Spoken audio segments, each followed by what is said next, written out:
There's been a lot of videos recently of people showing how much their build costs, so I figured why not show you our 3 drift cars and how much they each cost us to build.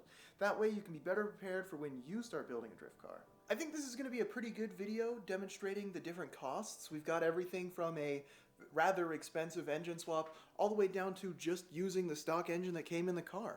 Let's get started with the RX-8. In 2022, I bought it for $1,500 from a guy who thought that the engine was blown.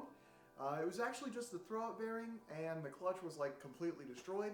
So obviously with a lack of power and it being a rotary, he thought the engine was blown. So I basically stole the car. 1 week into having the car completely fixed, I broke a shift fork. So took the transmission back out, spent $80 on a shift fork, put it back in. 2 weeks later, I broke another shift fork. So I got really good at taking out the transmission in the RX-8. The car also came with a couple of mods. It had the AEM intake and a Megan Racing exhaust, which sounds amazing, and the AEM intake is probably one of the best cold air intakes for the RX-8, so good decisions there from the previous owner. Not so good decision, the LS coils. Those suck. So like any true rotary owner, I spent a lot of money, $350-ish to be exact, on better ignition coils, just so that way the car runs right. At the same time, I also did spark plugs, and those are about $100. Next up is right about when I got into drifting, so obviously the Hydro e-brake and the angle kit were the first things I installed. Those improved my drifting like tenfold, but obviously I wanted to do more. So next thing I did was I got some Megan Racing lowering springs.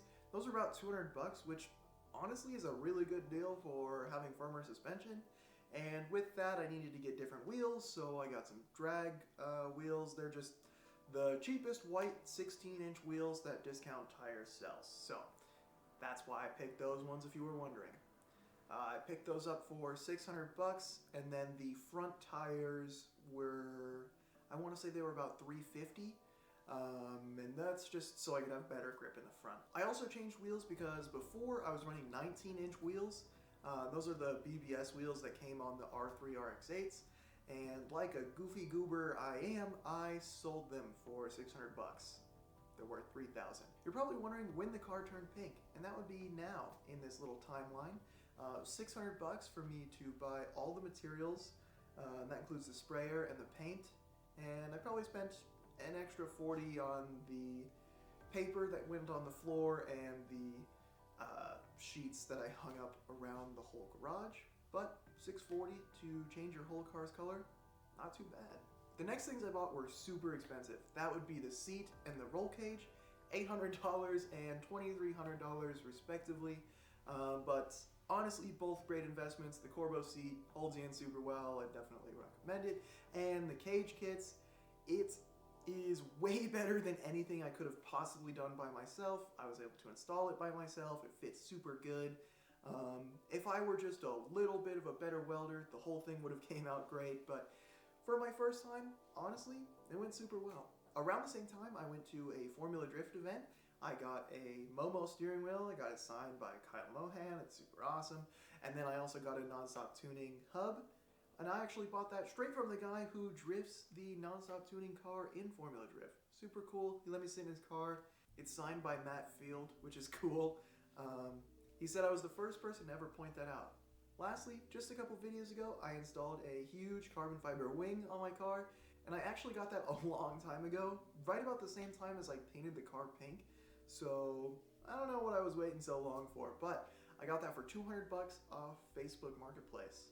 So that puts the grand total at this number right here, which isn't honestly too much, I would say, for a drift car, especially the state that it's in. You know, I got the car for super cheap. I've been able to drift it for well over a year, and the next big expenses is going to be the LS swap, so look forward to that.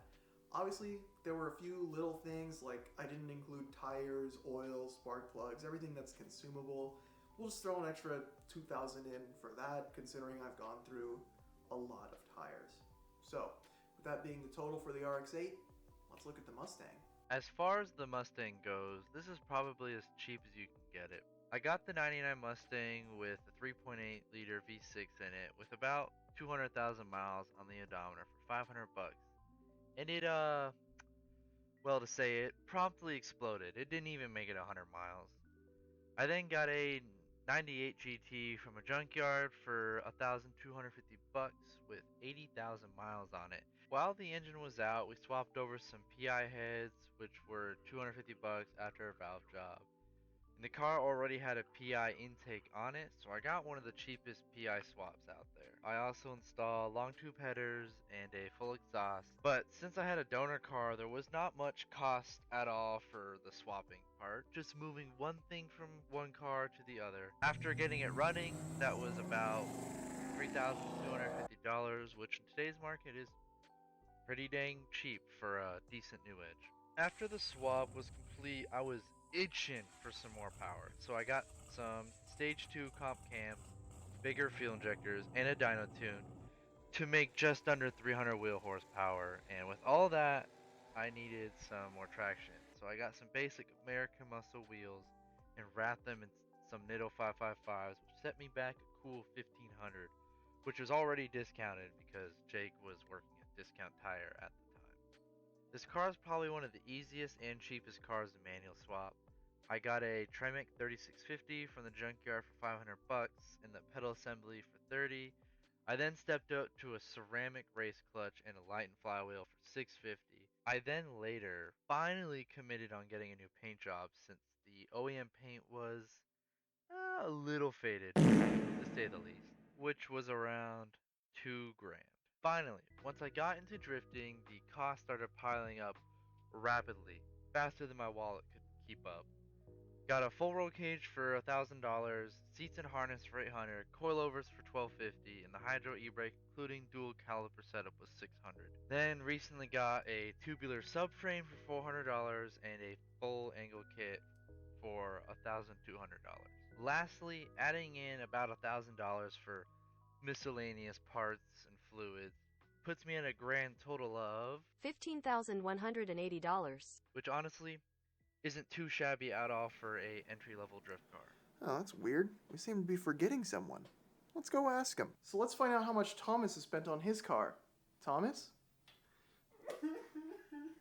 All of it. And is it running?